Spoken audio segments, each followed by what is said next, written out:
I thought today, obviously a lot different than yesterday, not only in the score but in the way we played.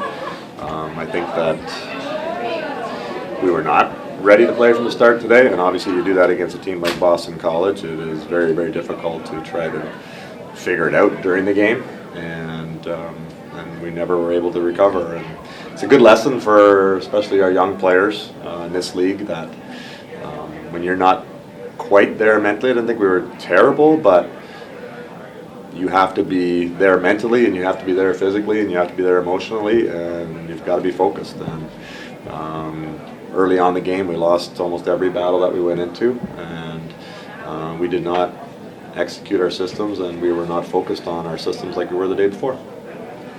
Were the face-offs, BC won 16 out of 20 face-offs in the first period. How much of an impact did that have? I think it goes to the battle level again, and every play in a game starts with a face-off. So if you can't win a face-off, how are you planning on possessing the puck? How are you planning on ever controlling the game? Because every time it starts with that. And when they have the puck, they're very good with it. They pass it well, they possess it well, they support it well. And you cannot win a game winning 25% of your face-offs. What led to the decision to start Watson all today? We felt like early on in the season that we've had a number of goalies that have done well for us, and we wanted them to have a start here before the ECAC season starts. And I think we're going to need a number of our goalies this year, and so we wanted to give opportunities to them when we can, and we felt like we could today. Paula obviously played excellent yesterday, and Marlene played fine today. We just didn't play well in front of her. Coach, despite today's loss, what do you think you learned from playing the second team Boston College after today? Well, I think you see why they are such a strong team. They pass the puck so well, they possess the puck so well.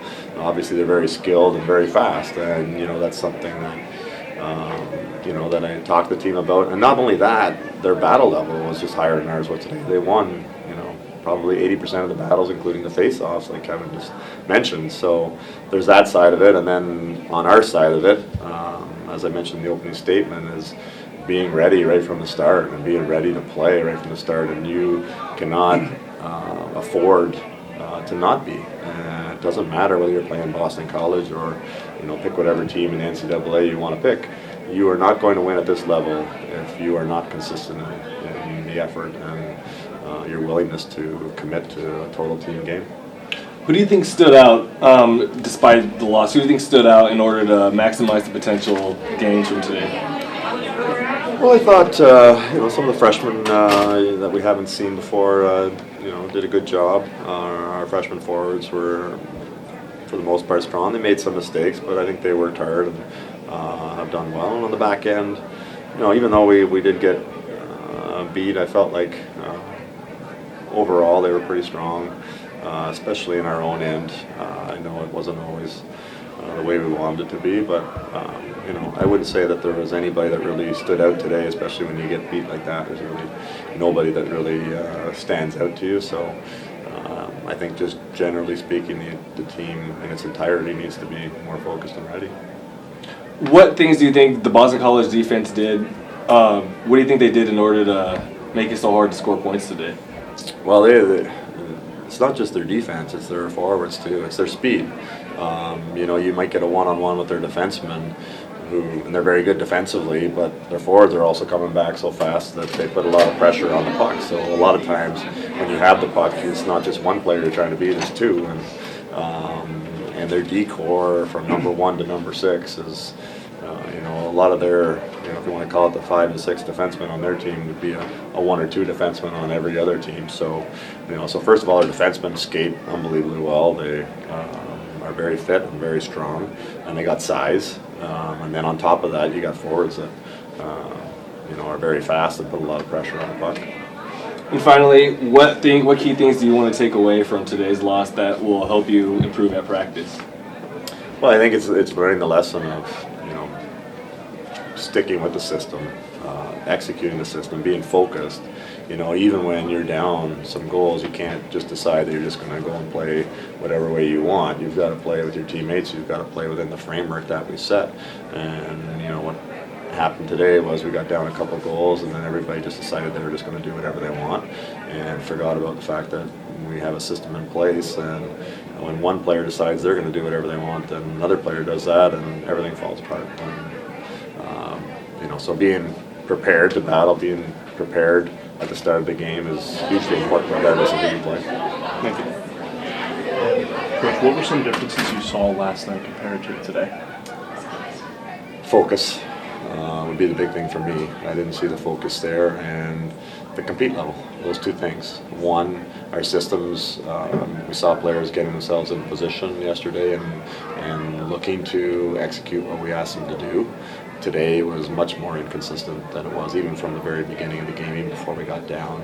And then secondly, we won. I could say we won all of our battles, but we won a lot more battles yesterday than we did today. And when you're losing face-offs and you're losing battles, you don't have the puck very much, and you're not going to win the game unless you can get the puck. And what exactly are you going to work on in practice this week after today? A number of things, but I think it's going to be not so much system stuff, but habits. Stick positioning, playing the body, commitment to the defensive side of things, and even our special teams. We had a lot of opportunities on the power play, and weren't able to get a goal. I know they've been very strong on the penalty kill, so I'll give them credit. But at the same time, our power play needs to be sharper. And Paula Voorhees didn't play today because you wanted to just give the other goaltender a shot, right? For the most part, yeah. They've both been very good in practice, and we feel like we may need our other goaltenders in the future, and we want to give them some experience. All right, thank you. You're welcome. How much is the team looking forward to the beginning of conference play against RPI and Union next weekend?